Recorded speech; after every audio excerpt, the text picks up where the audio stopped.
Strength and truth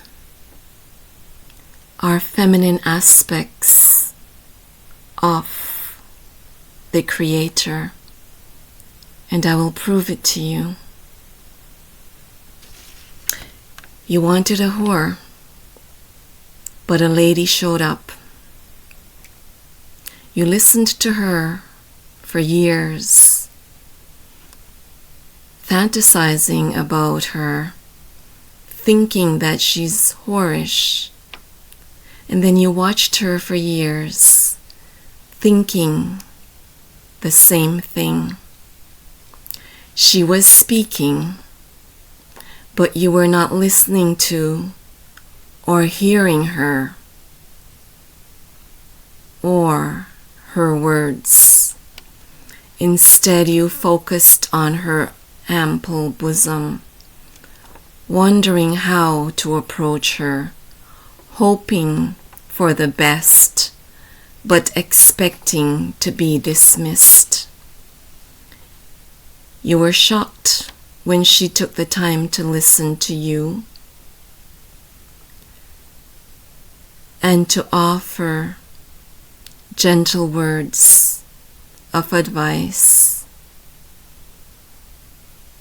and soothe your aching heart. Your thoughts ran wild. You struggled to get your words out. Oh my goodness, she is a lady. I was expecting a whore. If she was a whore, I would know how to talk to her. I would know exactly what to say to her and how to say it to her. I would know how to get her to play my game. She would be putty in my hands. She is a lady. What do I say to her? How do I relate to her? I didn't expect her to react to me the way that she has. She is being sweet, gentle, and kind. Not what I expected at all. I have said too much. I have lied in order to impress her. And now I can't take those lies back.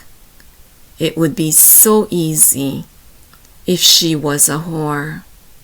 But she is indeed a lady who is out of my league. Would she be so kind, so sweet, so gentle, and so understanding if she knew I lied? Would she still offer words of wisdom, of comfort, and soothe my aching heart? Would she still offer her shoulder in friendship? Would she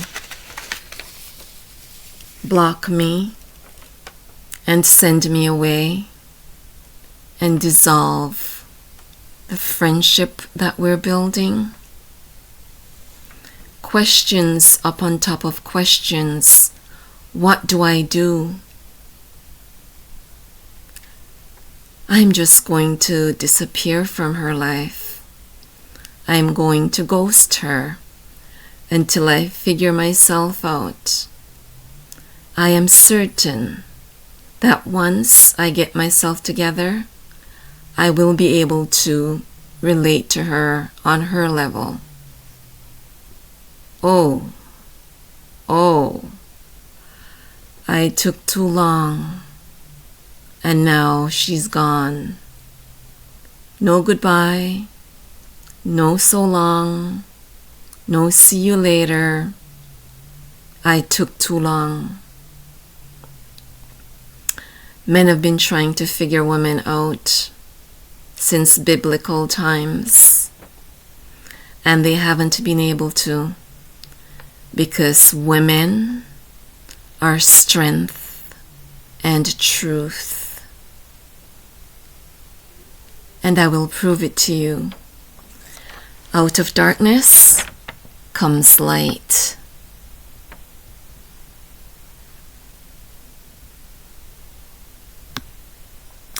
Welcome to Finding Me, ADG.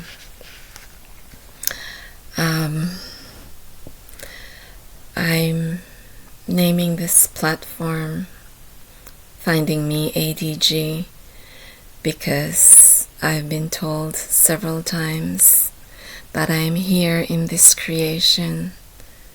Well, part of the reason that I'm here in this creation is to find myself. And since 2015, I've been studying and working very hard to find myself. And this book, The Apocrypha, was given to me by my sister Denise. I believe sometime in 2016 or 2017. I didn't record the date in this one when she gave it to me, but it's one of the most precious gifts that has ever been given to me, because it holds so much information about who I am.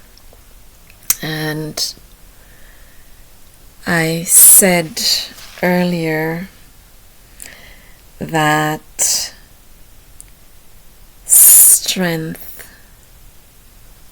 and truth are feminine aspects of the Creator, and they truly are. You see, a deliberate attempt was made to hide our history from us, and it has been hidden in plain sight for hundreds of years. And the same people who has tried very hard to hide our history from us, they took the feminine portion out of the spirit of our Creator, or out of the energy of our Creator, and totally and completely replaced our Creator with a single male identity. And that is very wrong on every level. And I know some people are going to be upset that I am boldly proclaiming that there is a feminine aspect to the Creator, but there is, and I'm going to prove it to you right now. So, the other thing I wanted to say is that the feminine aspect of creation and the Creator, Him, herself, has been so diminished and has been so disrespected that these days females are referred to as bitches and whores and are treated as such. And there is so much more to us. And I'm not a feminist by any stretch of the imagination. There are parts of me or aspects to me that enjoy very much being a female, and I love men. And so I'm not claiming to be a feminist or a man hater, but the same colonizers who have tried to rob us of our history and has hidden our history have done the same with the physical aspect, the feminine aspect of the Creator. And we're so disrespected to the point where we're constantly being asked what we bring to the table. And what we bring to the table is truth and strength. So I'm going to be reading a little bit from 1st Esdras chapter 3, as well as from a little bit from 1st Esdras chapter 4. 1st Esdras chapter 3. Now when Darius reigned, he made a great feast unto all his subjects, and unto all his household, and unto all the princes of Media and Persia, and to all the governors and captains and lieutenants that were under him, from India unto Ethiopia, of 127 provinces. And when they had eaten and drunken, and being satisfied, were gone home, then Darius the king went into his bedchamber and slept. And soon afterwards 3 young men that were of the guard that kept the king's body spoke one to another. In other words, they were his bodyguards. Let every one of us speak a sentence, he that shall overcome, and whose sentence shall seem wiser than the others, unto him shall the king Darius give great gifts and great things in token of victory. As to be clothed in purple, to drink in gold, and to sleep upon gold, and a chariot with bridles of gold, and an head tire of fine linen, and a chain about his neck. And he shall sit next to Darius because of his wisdom, and shall be called Darius his cousin. And then everyone wrote his sentence, sealed it, and laid it under King Darius's pillow, and said that when the king is risen, some will give him the writings, and of whose side the king and the 3 princes of Persia shall judge, that his sentence is the wisest to him, shall the victory be given, as was appointed. The first wrote, wine is the strongest. The second wrote, the king is the strongest. The third wrote, women are strongest. But above all things, truth beareth away the victory. And now I'm moving on to chapter 4, verse 13. Then the third, who had spoken of woman and of truth, this was Zorobabel, began to speak. Ye men, it is not the great king, nor the multitude of men, neither is it wine that excelleth.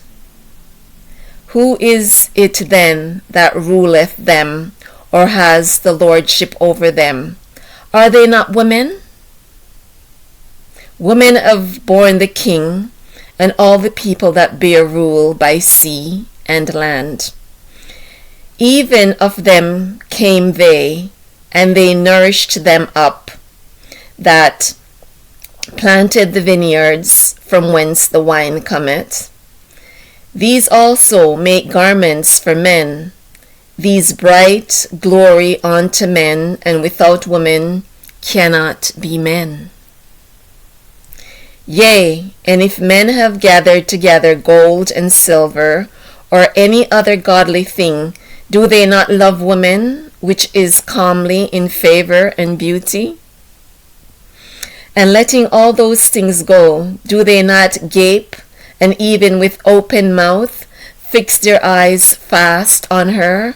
And have not all men more desire unto her than unto silver or gold, or any godly thing whatsoever? A man leaveth his own father that brought him up, and his own country, and cleaveth unto his wife. He sticketh not to spend his life with his wife, and remembereth neither father nor mother, nor country. By this also he must know that women have dominion over you. Do ye not labor and toil and give and bring all to the woman? Yea, a man taketh his sword and goeth his way to rob and to steal, to sail upon the sea and upon rivers, and looketh upon a lion and goeth in the darkness, and when he is stolen, spoiled, and robbed, he bringeth it to his love. Wherefore a man loveth his wife better than father or mother. Yea, many there be that have run out of their wits for women, and become servants for their sakes. Many also have perished, have erred, and sinned for women. And now do he not believe me? Is not the king great in his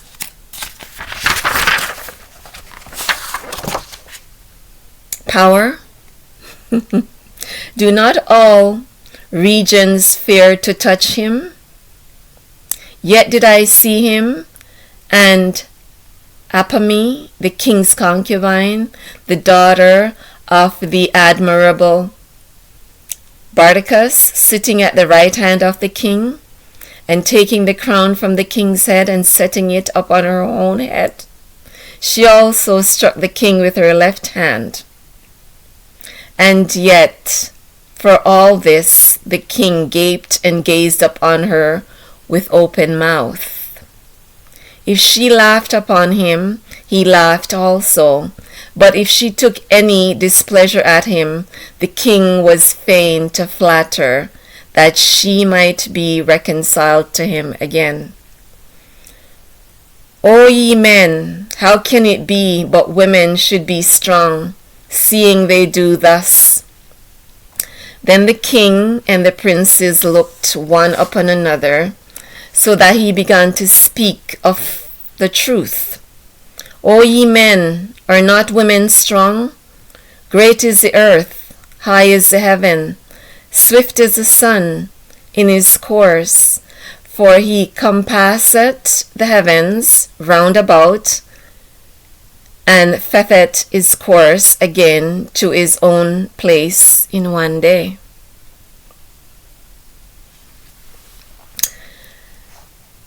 Is he not great that maketh these things? Therefore great is the truth, and stronger than all things.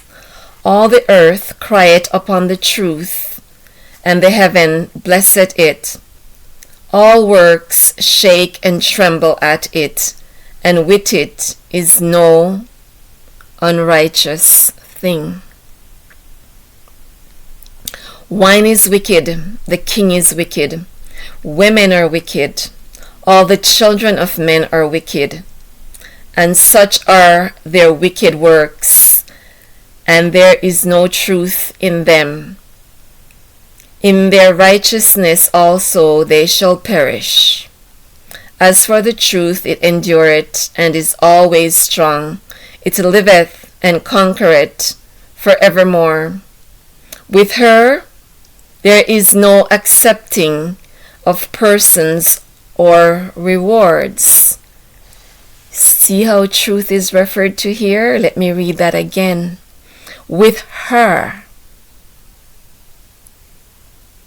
there is no accepting of persons or rewards, but she doeth the things that are just, and refraineth from all unjust and wicked things. And all men do well, like of her works. Neither in her judgment is any unrighteousness, and she is the strength, kingdom, power, and majesty of all ages. Blessed be the awe of truth. And with that, he held his peace, and all the people then shouted and said, Great is truth, and mighty above all things.